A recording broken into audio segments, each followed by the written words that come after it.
I think this provides a really great, succinct, short, but layered definition of environmental racism. The person you see in the picture is James Desmond. He's a longtime activist in the African Nova Scotian community of Lincolnville that has had a landfill there since 1974. Because I do community-based research, I wanted to visit the people who are being affected by environmental racism starting in 2013, a year after I started my project.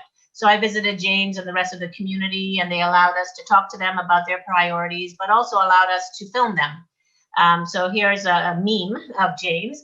And James defined environmental racism by saying that the practice has been locating industrial waste sites next to African Nova Scotian Native and poor white communities, communities that don't have a base to fight back. Is that environmental racism? Yes, it's environmental racism to its core. So it's a nice definition that indicates very strongly that environmental racism is about disproportionality. The fact that certain communities, racialized communities, non-white communities, are the communities that tend to be dumped on in many ways.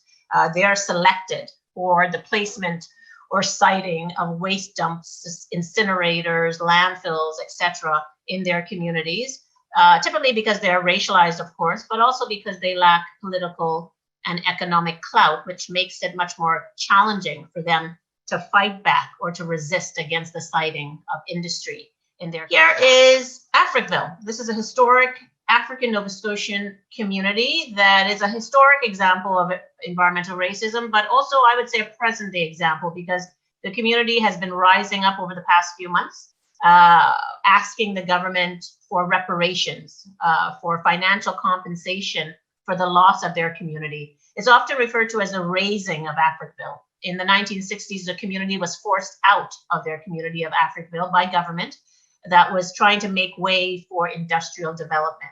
So Africville is both a case of gentrification or urban renewal, as well as environmental racism. Why environmental racism? Because as the government was expropriating the community from their neighborhood and also burning down their church, what was left in the wake of all of this were several environmental hazards, such as a fertilizer plant, a slaughterhouse, a tar factory, a stone and coal crushing plant, a cotton factory, a prison, 3 systems of railway tracks, and an open dump.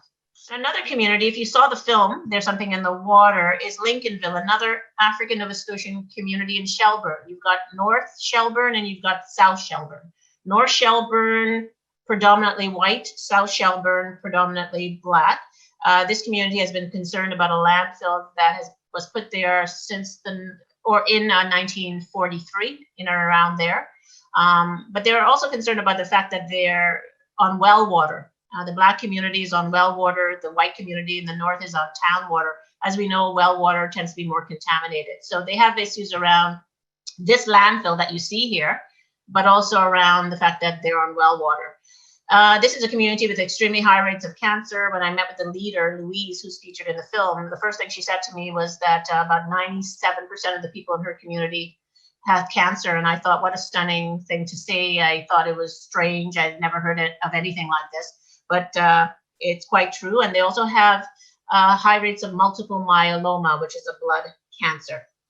So a lot of certainly serious health issues connected with environmental racism. Canada has yet to secure the legal right to a healthy environment.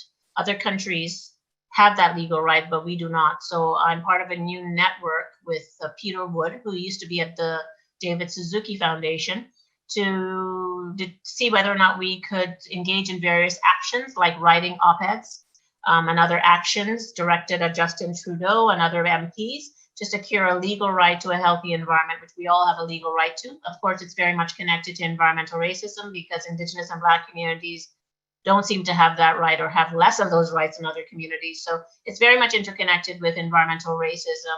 And we just put out an article on the Tyee. I think it's a British Columbia blog or website. So if you look at the Tyee, Tyee, and you could just type in my name or Peter Wood, you will find an article where we talk about not just the environmental racism bill, Bill 230, but we also talk about UNDRIP. And we also discuss the legal right to a healthy environment. 3 actions, 3 bills that we believe the government needs to take seriously.